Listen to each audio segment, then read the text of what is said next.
सभी को मेरा नमस्कार। वीडियो को अंत तक सुनिए, पसंद आए तो लाइक शेयर और सब्सक्राइब ज़रूर कीजिएगा। माह के महीने में जो संक्रांति होती है वो सबसे बड़ी संक्रांति होती है। इस दिन जो भी हम दान करते हैं हमें उसका 100 गुना बढ़कर मिलता है। सूर्य भगवान के उत्तरायण में आते ही जो संक्रांति होती है उसे मकर संक्रांति कहते हैं। इस संक्रांति से शुभ कार्य शुरू हो जाते हैं, जैसे शादी ब्याह, गृह प्रवेश आदि जो भी शुभ कार्य होते हैं वो शुरू हो जाते हैं। मकर संक्रांति स्पेशल मैं एक बता रही हूँ बात कि कुछ लोग जिस दिन ये बड़ी संक्रांति होती है उस दिन से कुछ नियम उठा लेते हैं जो संक्रांति से संक्रांति तक पूरे करने होते हैं। जैसे इस संक्रांति से हमने अगर कोई नियम उठाया है तो हम अगली संक्रांति तक वो नियम पूरा करेंगे। जैसे कि मकर संक्रांति के दिन हम लोग लड्डू, रेवड़ी, गजक आदि का दान जरूर करें, खिचड़ी आदि भी दान करें। कुछ लोग इस दिन से 100 सेरा शुरू करते हैं। ये हमने एक नियम बनाया कि 100 सेरा उस दिन से शुरू कर दिए। तो 100 सेरा शुरू करने का मतलब होता है कि एक साल में हम इस संक्रांति से अगली संक्रांति तक 100 चीज़ें कोई भी दान करेंगे। खाने पीने की, पहनने की, जो भी चीज़ चाहें उस तरह से कोई भी 100 चीज़ें हम 1-1 किलो करके दान कर देंगे। लेकिन जो भी 100 चीज़ें हम दान करेंगे उसके साथ में हम कुछ रुपए ज़रूर दक्षिणा के लिए रख देंगे। जैसे मिठाई अगर किसी को 1 किलो दान करते हैं तो उसके साथ में 5, 10, 11, 21 जो भी कुछ चाहें अपनी सामर्थ्य के अनुसार हम उसके साथ रुपए ज़रूर रखेंगे। और इन 100 चीज़ों में हम मिर्च, मसाले, दालें, दूध, दही, कपड़े, ऊनी, सूती सब चीज़ कर सकते हैं। जैसे छोले हैं, चने हैं, मिठाइयाँ हैं, इस तरह से कुछ भी शुरू कर सकते हैं। तो अगर हो सके तो एक साल में हम लोग पूरे 100 सेरे कर सकते हैं। और अगर एक साल में ना करें तो हम 2 साल में, 3 साल में, 4 साल में भी कर सकते हैं, अपनी सुविधा के अनुसार करना है। तो इस 100 सेरा में हम सोना चांदी भी 1-1 किलो करते हैं। तो 1-1 किलो सोना चांदी करना तो बहुत कठिन बात हो जाती है, क्योंकि काफ़ी हो जाता है। तो इसलिए हम सोने के लिए क्या करते हैं कि जो चने की दाल होती है उसको 1 किलो लेते हैं और उसमें कोई भी गोल्ड की चीज़, जैसे हम नाक की लौंग है या कान के कुंडल हैं, कुछ भी सोने की चीज़ रख देंगे। जितनी सामर्थ्य है हमारी, हल्की फुल्की या भारी, जैसी भी चाहे वैसी रख दें। और 1 किलो चने की दाल के साथ में रख के दे देंगे तो वो हमारा 1 किलो सोना माना जाएगा।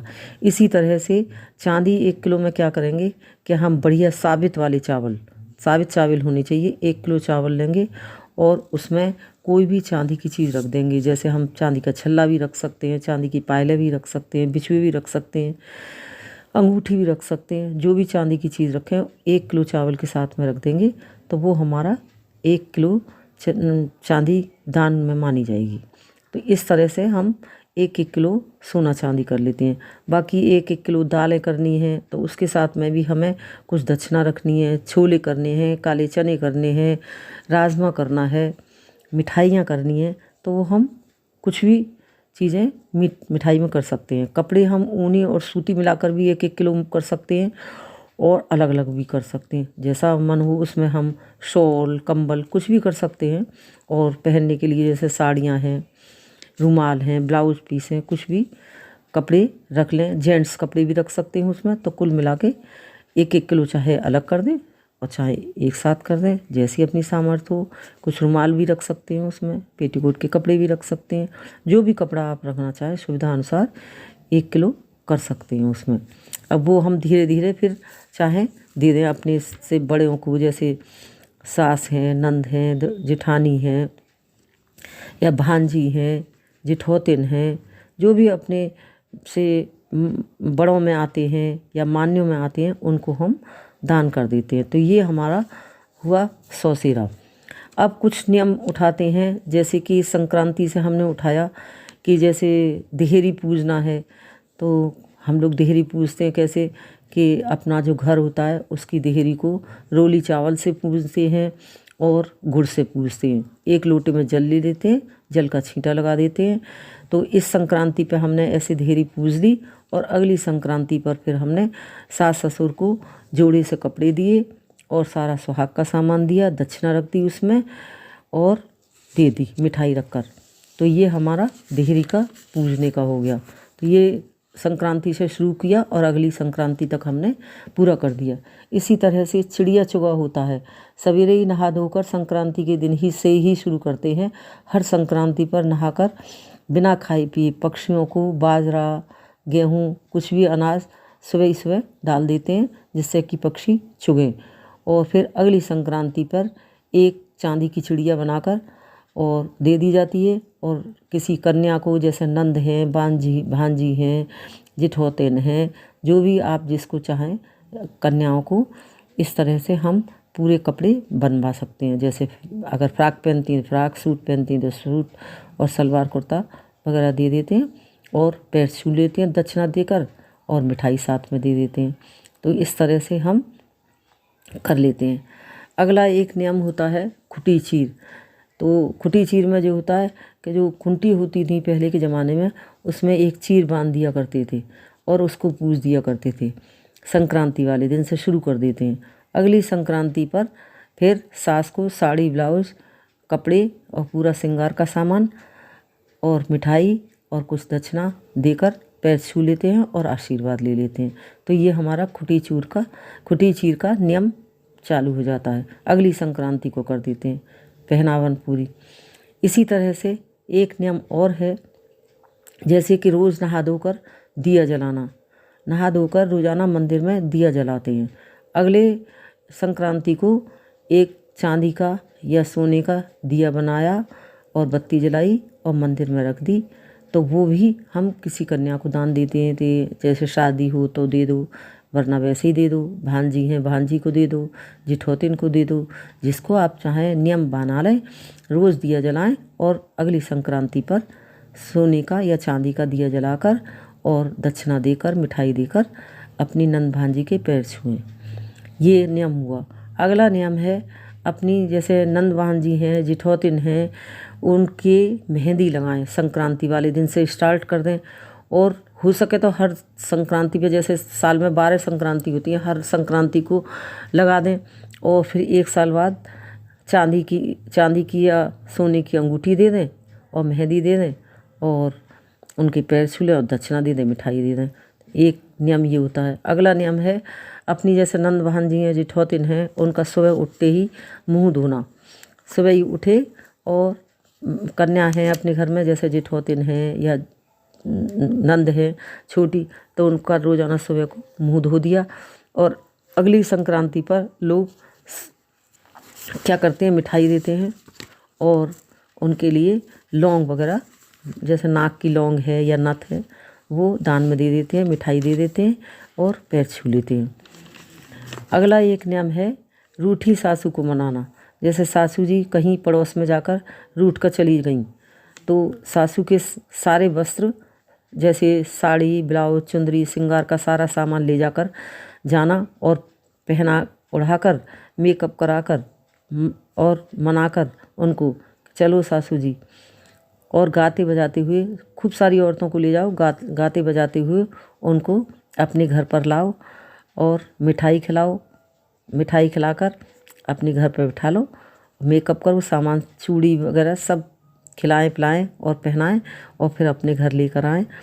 तो ये हो जाता है रूठी सासू को मनाना। तो सासू जी से कहते हैं, मैं सासू जी आपको मना कर लाती हूँ, मैं आपकी सेवा करूँगी, चलिए। तो सासू जी आती हैं और उनके पैर छूते हैं, फिर वो आशीर्वाद देती हैं। अगला नियम है अपनी नंद भांजी, जिठौतिन के रोज़ मेहंदी लगाना। फिर अगली संक्रांति पर मेहंदी, अंगूठी और मिठाई आदि देना। जैसे मिठाई में गजक, रेवड़ी आदि देते हैं, कोई भी मिठाई दे सकते हैं। तिल का महत्व ज़्यादा होता है, इसलिए गजक, रेवड़ी ज़रूर रख देते हैं और दक्षिणा तो साथ में दी ही जाती है। अगला नियम है मंदिर में झाड़ू लगाने का नियम।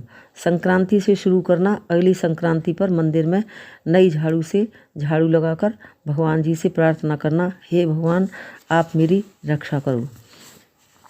अगले संक्रांति पर फिर नई झाड़ू लेकर जाएं आप और मंदिर में नई झाड़ू से ही झाड़ू लगाएं, फिर अपने घर ले आएं। तो ये हुआ मंदिर में एक झाड़ू लगाने का नियम।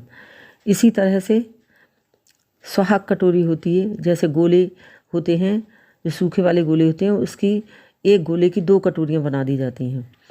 तो गोले की जो कटोरी बनती हैं उन कटोरियों में मेवा भर देते हैं। इस तरह से 7 कटोरियाँ बनाई जाती हैं। कटोरियों में अगली संक्रांति पर 7 कटोरी पीतल की ले लो। फिर जो अगली संक्रांति हो उसमें पीतल की कटोरी, मेवा रखकर और साड़ी के साथ, मिठाई के साथ, श्रृंगार के साथ, सामान सहित सास को दें और पैर छुएं और मिठाई दें और सास से आशीर्वाद लें।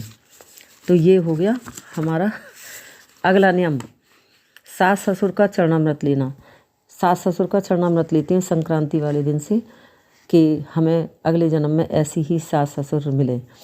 तो संक्रांति से शुरू करते हैं। सास और ससुर का एक अंगूठे, दोनों पैरों के एक एक अंगूठे का जल से धोना और उस जल को पी लेना। तो ये होता है सास ससुर का चरणामृत लेना। तो इस तरह से हम अगली संक्रांति तक हर संक्रांति पर हो सकता है तो चरणामृत ले लेते हैं, और यदि बीच में नहीं ले पाते हैं तो हम अगली संक्रांति वाले दिन फिर उसी तरह से जैसे संक्रांति से हमने शुरू किया था, अगली संक्रांति वाले दिन फिर अंगूठे का जल धोकर और जल पिएंगे और मिठाई खिलाएंगे सास ससुर को। ससुर दोनों को जोड़े से कपड़े पहनाएंगे और फिर उनके पैर छुएंगे, आशीर्वाद प्राप्त करेंगे। इसी तरह से अगला एक नियम होता है अपने पति का चरणामृत लेना। अपने पति के चरणों को धोते हैं, यानी चरणों का मतलब एक एक अंगूठा दोनों पैरों का धोएंगे और चरणामृत को हम पिएंगे। तो वो भी यही है कि अगले जन्म में भगवान करे हमको ऐसा ही पति खूब अच्छा मिले, इसलिए लेते हैं। तो इस तरह से पति को भी 5 कपड़े और मिठाई देकर पैर छूते हैं और आशीर्वाद लेते हैं। इसी तरह से कन्या को संक्रांति से भोजन कराना शुरू करते हैं। जैसे आज संक्रांति है तो संक्रांति से हमने एक कन्या को खाना रोज़ खिलाया। कोई भी छोटी कन्या है उसको रोज़ाना अपने नहा धोकर और पहले उसको खाना खिलाया, उसके बाद में फिर हम लोगों ने खाना खाया। तो फिर अगली संक्रांति को कन्या को पूरे कपड़े पहनाएंगे, मिठाई खिलाएंगे और पैर छुएंगे। इसी तरह से अगला एक नियम है 7 कन्याओं के काजल बिंदी लगाने का, और अगले साल कन्याओं को काजल बिंदी का दान करेंगे और पैर छुएंगे। तो इस तरह से कुछ नियम उठाए जाते हैं। तो मैं ये नियम संक्रांति से संक्रांति तक के लिए बता रही हूँ। तो ये सब वीडियो आप लोग अंत तक ज़रूर देखिए और पसंद आए तो आप लाइक करें, शेयर करें और कमेंट बॉक्स में मुझे बताएं कि आपको ये वीडियो कैसी लगी। नमस्कार, मिलते हैं फिर अगली रेसिपी के साथ।